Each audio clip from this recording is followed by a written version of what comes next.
Good morning my dear friends.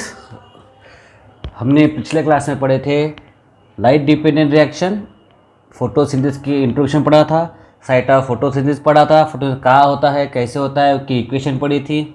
और आज इस क्लास में हम पढ़ेंगे डार्क रिएक्शन। तो डार्क रिएक्शन मतलब कार्बन का फिक्सेशन करना, मतलब CO2 जो होता है, हमने जो रिएक्शन में देखे थे कि H2 प्लस CO2, तो CO2 जो है वो CO2 का फिक्सेशन करना है। तो पहले रिएक्शन होती है फोटोलाइज ऑफ वाटर, H2O का ब्रेकडाउन होता है, और सेकंड होता है फिर उस ब्रेकडाउन में जो प्रोडक्ट बने हैं H2O वाटर के ब्रेकडाउन में या फोटोसिस्टम 1 और फोटोसिस्टम 2 में, जिसे हम कहते हैं लाइट डिपेंडेंट रिएक्शन, उसमें जो प्रोडक्ट बने, आप ध्यान से देखिए।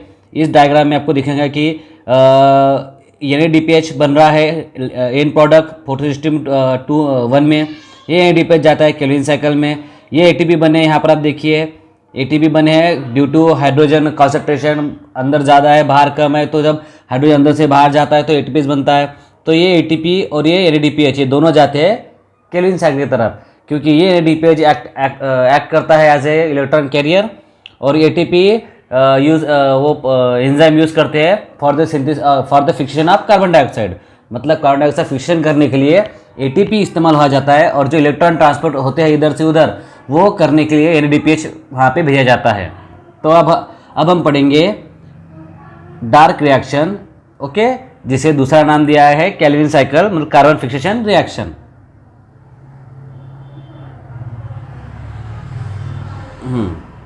तो केल्विन साइकिल ये इस साइकिल का जो साइकिल मीन्स हम जब किसी चीज़ से घूमकर वापस उसी जगह पे आते हैं तब उसे हम साइकिल कहते हैं।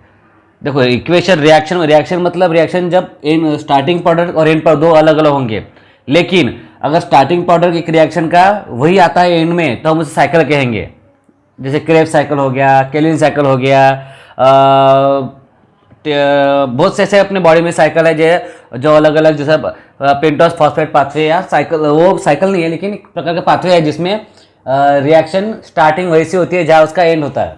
जनरली हम साइकिल उसे कहते हैं जिसका स्टार्टिंग पॉइंट और एंड पॉइंट वही हो, हम साइकिल कहते हैं। तो केल्विन साइकिल, इसका इन्वेंशन किया था, इन्वेंशन इसके डिस्कवरी की थी। आपको फिर से मैं डिफरेंस बता दूँ इन्वेंशन और डिस्कवरी में। डिस्कवरी मतलब जो ऑलरेडी नेचर में है, बस उसको लोगों के सामने दिखाना है। जैसे ग्रेविटी, हम ग्रेविटी को डिस्कवरी कहेंगे, इन्वेंशन नहीं कहेंगे। लॉ ऑफ मोशन हम उसे डिस्कवरी कहेंगे, इन्वेंशन नहीं कहेंगे। इन्वेंशन मतलब कुछ नया चीज़ इस्तेमाल कर, जैसे फ्रिज या टीवी और AC, ये इन्वेंशन है, क्योंकि नेचर में AC नाम की कोई चीज़ नहीं है, या फिर AC नाम का कोई ऐसा इक्विपमेंट नहीं है, ओके। लेकिन ग्रेविटी नेचर में है, केल्विन साइकिल नेचर में है, ओके। तो डिस्कवरी और इन्वेंशन ये दो अलग अलग वर्ड्स है, दोनों का मीनिंग अलग अलग है, ओके। तो केल्विन साइकिल को डिस्कवर किया था मेलन केल्विन ने। और उस सबसे बड़ी बात, मैक्सिमम जब हम 11-12 में थे या फिर हम 10-9 में थे, तो हमें पढ़ाया जाता था कि there are 2 type of reaction photosynthesis, one is light dependent, another is light independent. तो आपको बता दूं कि लाइट इंडिपेंडेंट रिएक्शन के वक्त ही हमें दूसरा वर्ड बता था डार्क रिएक्शन। तो ये dark reaction is a misconception है, डार्क रिएक्शन नहीं, वहाँ पे हम एक ही इस्तेमाल करेंगे word light independent reaction. Dark reaction का मीनिंग हो जाता है कि अंधेरे में होता है, ओके। तो ऐसा नहीं है, मैक्सिमम बहुत से प्लांट ऐसे हैं जो दिन भर कार्बन फिक्सेशन करते हैं, रात को भी करते हैं। तो ऐसा जरूरी नहीं है कि डार्क में होना चाहिए, बस हम उसको अलग वर्ड देते हैं कि लाइट इंडिपेंडेंट रिएक्शन, हम उसे कहेंगे Calvin cycle, okay. Light independent reaction जो मिसकंसेप्शन है, जो बहुत से क्लासेस में मैंने 12 तक पढ़ा है या बहुत से टीचर्स को पढ़ाते देखा है कि वो इस्तेमाल वर्ड करते हैं डार्क रिएक्शन, तो ये है मिसकंसेप्शन, ओके। तो हम यहाँ पे डार्क रिएक्शन वर्ड इस्तेमाल नहीं करेंगे। एक तो हम करेंगे कार्बन फिक्सेशन रिएक्शन या फिर लाइट इंडिपेंडेंट रिएक्शन, ये दो वर्ड हम इस्तेमाल करेंगे, ओके। तो इसकी 3 फेजेस है। एक फेज है कार्बन फिक्सेशन, दूसरा फेज है रिडक्शन रिएक्शन, और तीसरा फेज है रीजनरेशन RUBP। हम जब भी कोई साइकिल पढ़ते हैं तो ये 3 फेज में पढ़ते हैं, जैसे ग्लाइकोलिसिस हो गया या फिर कोई आप रिएक्शन होगी, तो आप उसको डिवाइड करके पढ़िएगा तो आपको इजीली समझ जाएंगे। ये जो कार्बन फिक्सेशन रिएक्शन है, मतलब इसका मतलब है कि हम CO2 पहले फिक्स करना, फिर उस CO2 का फिक्स होने का जो प्रोडक्ट बनेगा उसको रिडक्शन करना, फिर रिडक्शन करने के बाद उसका जो एंड प्रोडक्ट होगा वो RUBP पे होना चाहिए। तो ये 3 फेज है, ये 3 फेज है। जैसे हम कहते हैं कि फेज 1, फेज 2, फेज 3, कोई भी जैसे लंबी, फॉर एग्जांपल इलेक्शन है, जैसे भी बिहार का इलेक्शन है, तो बिहार के इलेक्शन में हम कहते हैं कि फेज 1, फेज 2, फेज 3 इलेक्शन है। तो क्यों ऐसे किया जाता है? क्योंकि एट ए टाइम पूरी रिएक्शन हो नहीं पाती, या पूरे इलेक्शन हो नहीं पाते, उतने मैन पावर नहीं होता, इलेक्ट्रॉनिक वोटिंग मशीन है ये, इसलिए हम इलेक्शन फेज 1, फेज 2, फेज 3 में लेते हैं।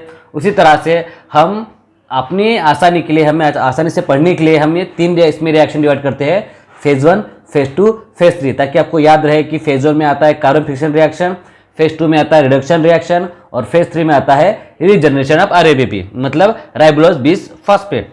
तो ये जो 3 फेज है, ये आपको बहुत से क्लासेस में पढ़ाते नहीं होंगे, क्योंकि जब मैंने भी पढ़ा था 11th में, मुझे कभी ये फेज 1, फेज 2, फेज 3 पता नहीं था। ये फेज 1, फेज 2, फेज 3 मैंने जब नेट के एग्जाम दिया तब मुझे पता चला कि फेज 1, फेज 2, फेज 3 ऐसा कुछ होता है। क्योंकि जब हमारे वक्त नेट की एग्जाम डिस्क्रिप्टिव होती थी, तो हमें एक सवाल आया था कि right a summary of Calvin cycle. तो आपको केल्विन साइकिल के फेजेज और समरी लिखना है, तो आपको फेज 1, फेज 2, फेज 3 लिखना पड़ेगा, बाद में समरी लिखना पड़ेगा। तो ऐसा लिखना था, लेकिन उस वक्त हमने पढ़ा नहीं था, हमें कुछ समझ में नहीं आ रहा था, हम जस्ट एमएससी पास आउट हुए थे, तो हमने पूरी केल्विन साइकिल ड्रॉ करके रख दी, जो हमें मार्क्स नेगेटिव मिले। तो उनका ये प्रयास नहीं था कि आप केल्विन साइकिल ड्राई करो। केल्विन साइकिल तो 12 के बच्चा भी याद कर लेंगे रट्टा मार के, लेकिन फेजेज याद नहीं कर सकता। तो ये एक बेसिक है आपका फेज 1, फेज 2 और फेज 3। तो हम स्टार्ट करते हैं केल्विन साइकिल। तो केल्विन साइकिल होता है स्ट्रोमा में, लाइट रिएक्शन होती है थैलाकॉइड में, हम पढ़ चुके हैं। ये एक डायग्राम प्रिडिक्ट करती है आपको, देखो कि लाइट रिएक्शन में जो एडीपीएच बना है वो जाता है केल्विन साइकिल में, लाइट रिएक्शन में जो एटीपी बना है वो जाता है केल्विन साइकिल में, फिर यहाँ से एडीपीएच के एडीपी वापस आता है लाइट डिपेंडेंट रिएक्शन में, यहाँ से एडीपी वापस आता है लाइट डिपेंडेंट रिएक्शन में, फिर ये साइकिल कंटिन्यू रहती है। इसलिए कंबाइन इसको हम बोलते हैं फोटोसिंथेसिस प्रोसेस। ओके, यहाँ पर क्या होता है कि पहले एक प्रोसेस होती है, उसके बाद में उसके जो प्रोडक्ट है वो जाते हैं केल्विन साइकिल में, केल्विन साइकिल के जो बाय प्रोडक्ट है वो फिर से वापस आते हैं लाइट इन थैलाकॉइड में, मतलब लाइट इंडिपेंडेंट रिएक्शन में, लाइट डिपेंडेंट रिएक्शन में, और ये साइकिल कंटिन्यू स्टार्ट होती है। मतलब फोटोलाइसिस ऑफ वाटर और carbon fixation, photolysis of water और कार्बन फिक्सेशन, ये reaction continue side by side चलते रहती है।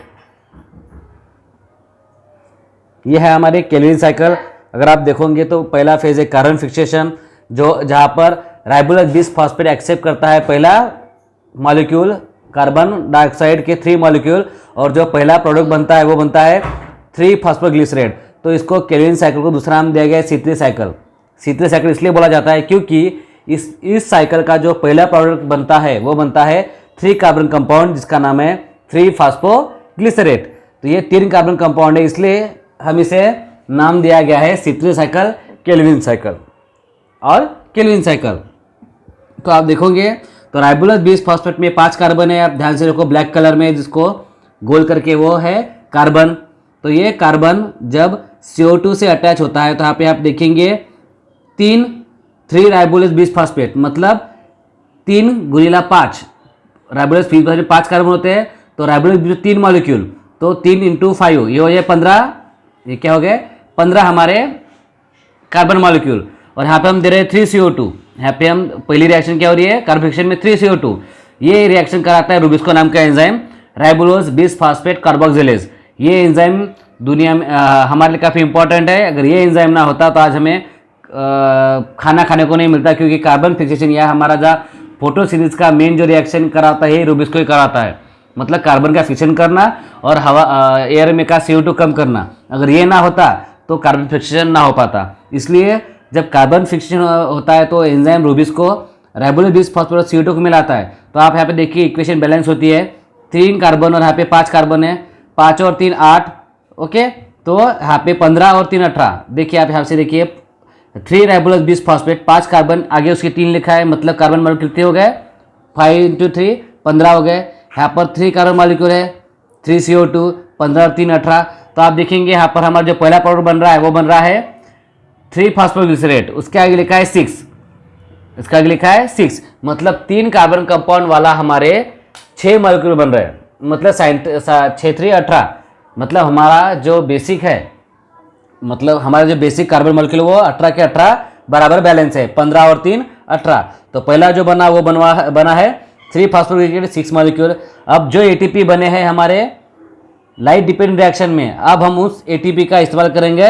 यहाँ पर 6 एटीपी यहाँ पे लगते हैं क्योंकि 6 मॉलिक्यूल है 3 फास्फोग्लिसरेट के, 6 मॉलिक्यूल है तो यहाँ पे बनेंगे फिर 1,3,20 फास्फोग्लिसरेट। यहाँ पर 2 एटीपी मॉलिक्यूल लग रहा है, एक एटीपी मॉलिक्यूल लग रहा है, उसके 1 कार्बन के ऊपर उसके ऑलरेडी 3 कार्बन के ऊपर एक मॉलिक्यूल अटैच है राइबोलोज 20 फास्फेट का। ओके, तो जो मॉलिक्यूल बन रहा है वो बन रहा है 1,3,20 फास्फोग्लिसरेट। यहाँ पर भी 2 फास्फेट मॉलिक्यूल अटैच है फास्फोग्लिसरेट को, इसलिए हमने उसका नाम है 1,3,20 फास्फोग्लिसरेट। 20 मतलब 2, 13 मतलब कार्बन का नंबर, 1 नंबर कार्बन पे और 3 नंबर कार्बन पे हमारा क्या अटैच है, फॉस्फेट ग्रुप अटैच, इसलिए उसको नाम दिया गया है 1,3,20 फास्फोग्लिसरेट।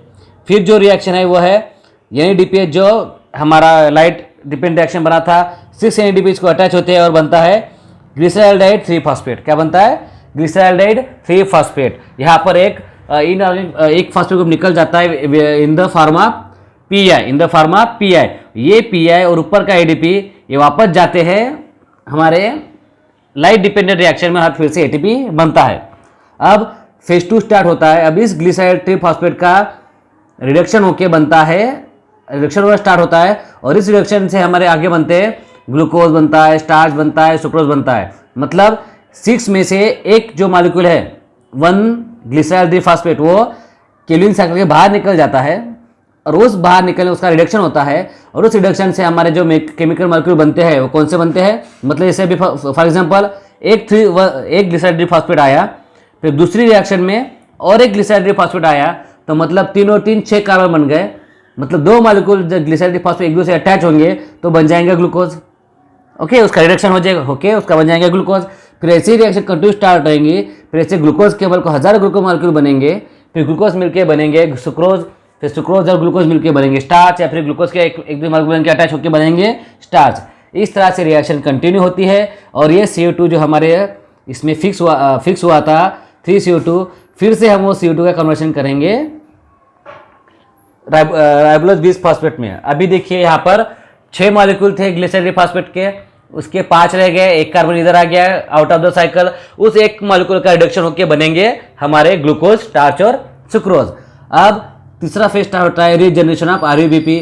अब ग्लिसरॉल फास्फेट में यहाँ पे देखेंगे आप तो 5,3,15 3 कार्बन कंपाउंड है जिसका 5 मॉलिक्यूल है। अब हमें बनाना है उसका 3 राइबोलोज 20 RUBP बनना है राइबोलोज 20 फास्फेट, बराबर है। तो इस रिएक्शन इस G3P को हम लगते हैं H2 रिएक्शन होता है, इसमें H2 आता है, इसमें फिर ATP अटैच होते हैं और ATP अटैच होते हैं। ATP अटैच होने के बाद यहाँ पे बनता है उसका रीअरेंजमेंट ऑफ रिएक्शन होता है, केमिकल बॉन्ड एक दूसरे अटैच होते हैं, हमारे जो 3 कार्बन कंपाउंड का कन्वर्शन होता है 5 कार्बन कंपाउंड में और हमारा रीजनरेशन हो जाता है राइबोलोज 1,5,20 फास्फेट का। तो आप देखिए इसमें रिएक्शन में आपका हमारा बस एक ही CO2 जा रहा है हमारा 13GP के पास और बाकी फिर से घूम फिर के वही आ रहे हैं। ओके, 13GP मतलब यहाँ पर कार्बन की संख्या 3 है, इसलिए 1G3P। जो 3 मॉलिक्यूल हमने स्टार्टिंग में कार्बन के अटैच हुए थे CO2, ओके, वो CO2 अभी बाहर निकल गए with in the form of 1G3P। Okay, मतलब ग्लिसरॉल 3 फास्फेट। फिर इस ग्लिसरॉल 3 फास्फेट का बाद में होता है रिडक्शन प्रोसेस और इससे हमारे बनते हैं मॉलिक्यूल ग्लूकोज, स्टार्च और सुक्रोज। तो आप देखेंगे कि ये साइकिल कंटिन्यू स्टार्ट रहती है, बस इसमें से एक प्रोडक्ट निकलता है आउट ऑफ द साइकिल, वो बनता है हमारे प्लांट का खाना और आगे जाके फिर वो बनता है हमारा खाना। ठीक है, तो ये हो गया एक बेसिक ऑफ केल्विन साइकिल। ये देखिए पहली रिएक्शन राइबोलोज 20 फास्फेट 5 कार्बन कंपाउंड है, CO2 उसको उसमें अटैच होता है, उस एंजाइम का नाम है रुबिस्को, तो बनता है अनस्टेबल 6 कार्बन कंपाउंड, फिर उसका ATP अटैच होकर बनता है ग्लिसरॉल 3 फास्फेट ग्लिसरेट, फिर उसका बनता है 2 ग्लिसरेट फास्फेट, फिर उसमें 6 कार्बन इस ग्लिसरॉल फास्फेट को निकल जाता है बाहर, उससे बनते हैं ग्लूकोज, अमीनो एसिड और लिपिड, और ये ट्रायस फास्फेट से फिर से वापस बन जाता है राइबोलोज 20 फास्फेट। ओके, अब ऐसे कौन से फैक्टर है जो फोटोसिंथेसिस को अफेक्ट करते हैं? तो हमारा जो फोटोसिंथेसिस को अफेक्ट करने फैक्टर है light intensity, wavelength, carbon dioxide concentration, temperature, water supply, chlorophyll concentration और पोल्यूशन। हम एक एक करके सारे फैक्टर पढ़ेंगे। सबसे पहले light intensity. The rate of photosynthesis would go up as intensity is increase.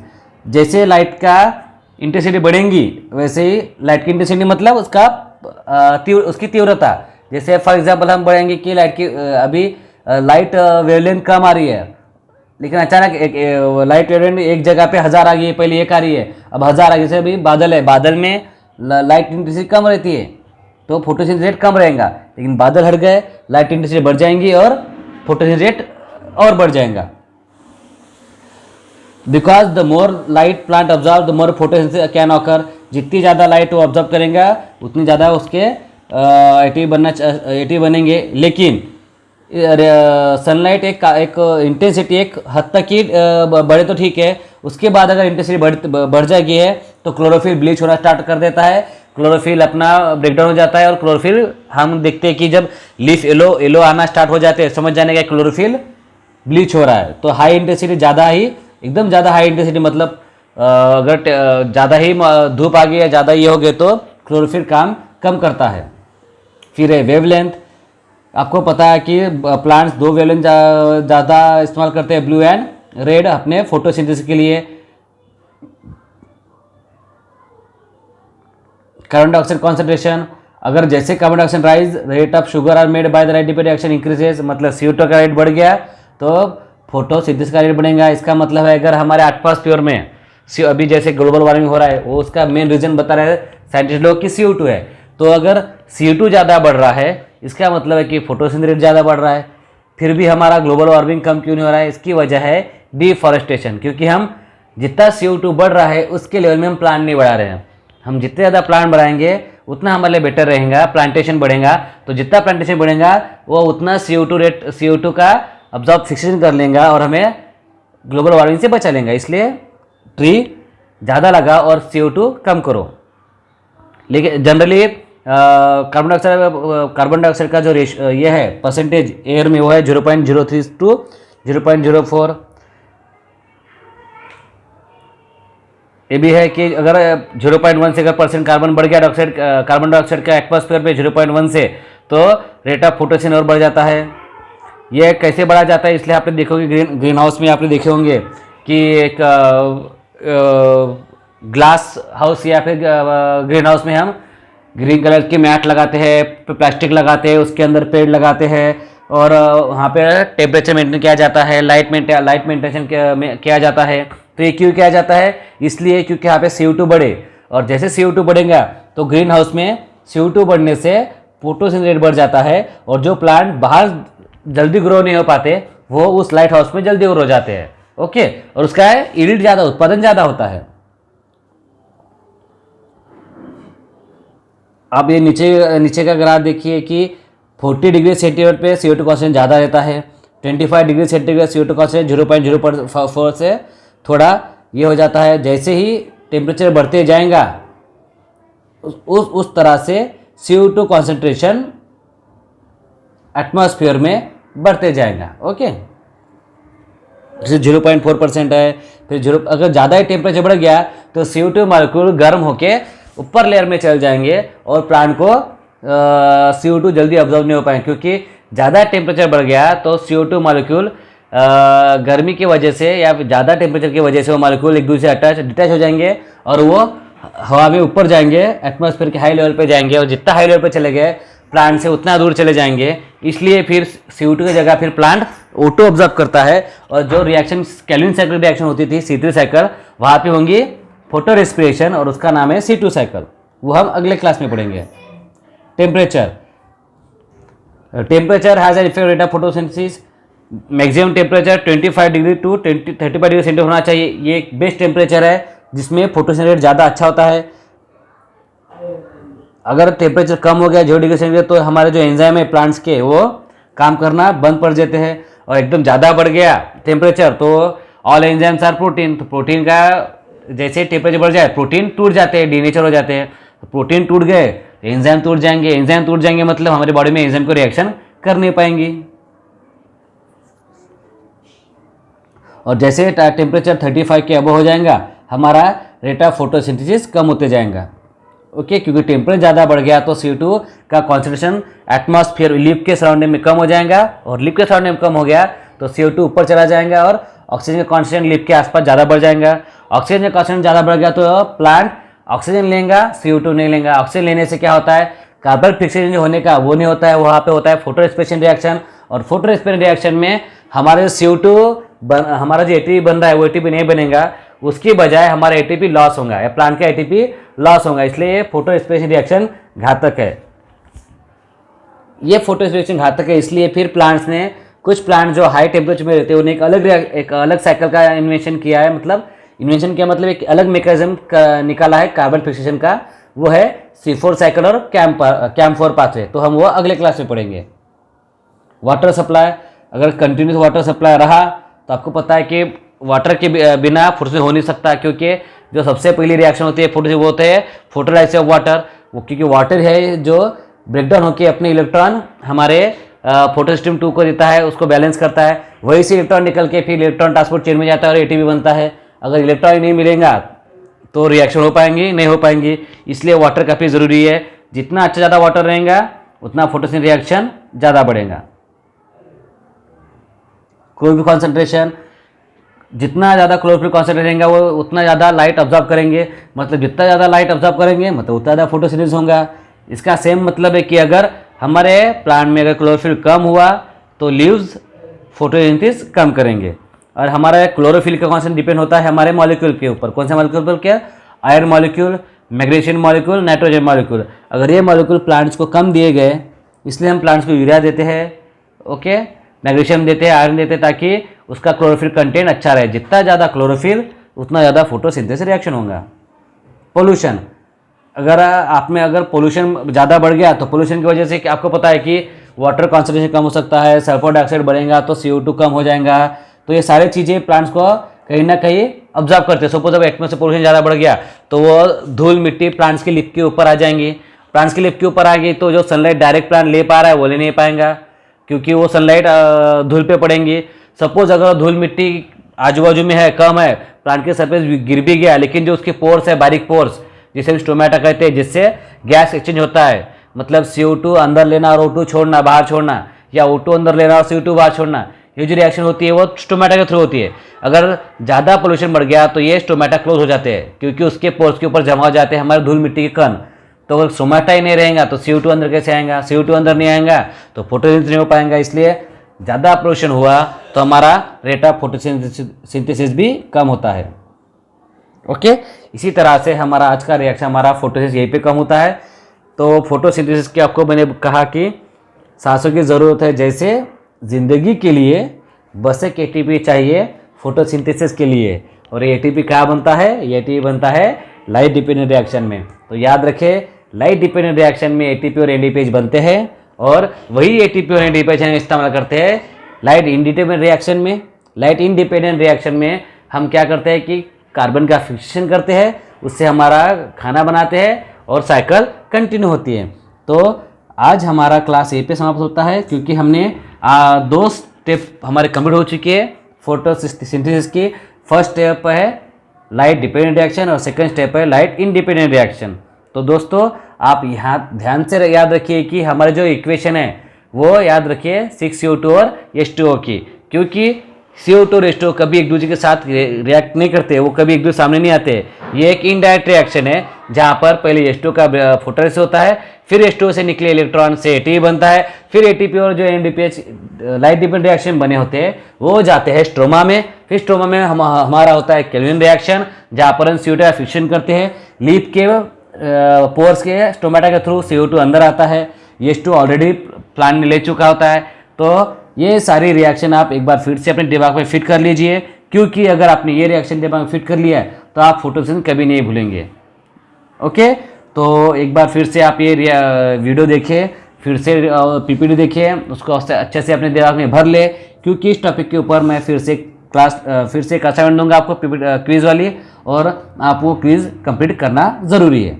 Okay, अगर कोई भी आपको कोई प्रॉब्लम हो या कोई टॉपिक नहीं समझा हो या कोई आपको क्वेरीज हो तो आप मेरे YouTube चैनल के ऊपर नीचे कमेंट बॉक्स में कमेंट कर सकते हैं, या फिर व्हाट्सएप ग्रुप पे हम स्टूडेंट्स आप मेरे व्हाट्सएप ग्रुप पे भी चैट कर सकते हैं। Okay, so good bye.